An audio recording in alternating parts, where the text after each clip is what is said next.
খালেদা জিয়ার শারীরিক অবস্থা সংকটময় বলে জানিয়েছে বিএনপি মহাসচিব মির্জা ফখরুল ইসলাম আলমগীর। একই সাথে তিনি বলেন, বাংলাদেশকে গণতান্ত্রিক দেশ হিসেবে গড়ে তোলার পেছনে বিএনপি চেয়ারপারসনের অবদান অপরিসীম। এ সময় তার সুস্থতার জন্য দেশবাসীর কাছে দোয়া প্রার্থনা করেন বিএনপি মহাসচিব। এদিকে দেশের বিভিন্ন স্থানে খালেদা জিয়ার সুস্থতা কামনা করে দোয়া করা হয়েছে।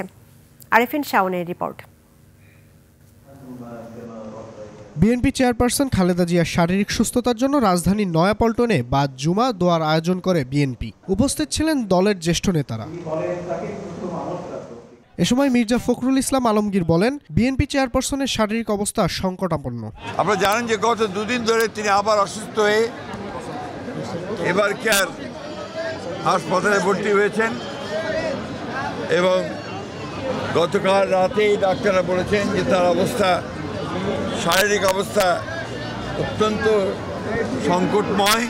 একই সাথে বলেন, গণতান্ত্রিক দেশ গড়ে তোলার পেছনে বিএনপি চেয়ারপারসনের অবদান অপরিসীম।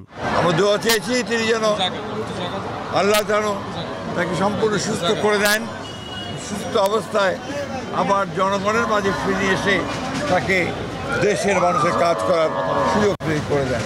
এদিকে বিভাগীয় নগরী সহ দেশের সব জেলায় বাদ জুমার দোয়া অনুষ্ঠিত হয়। এতে অংশগ্রহণ করেন দলীয় নেতাকর্মী ছাড়াও সাধারণ মানুষ।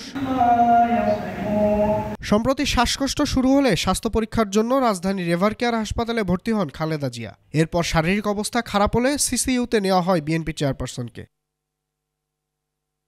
আরিফিন শাওন, 21 টেলিভিশন, ঢাকা।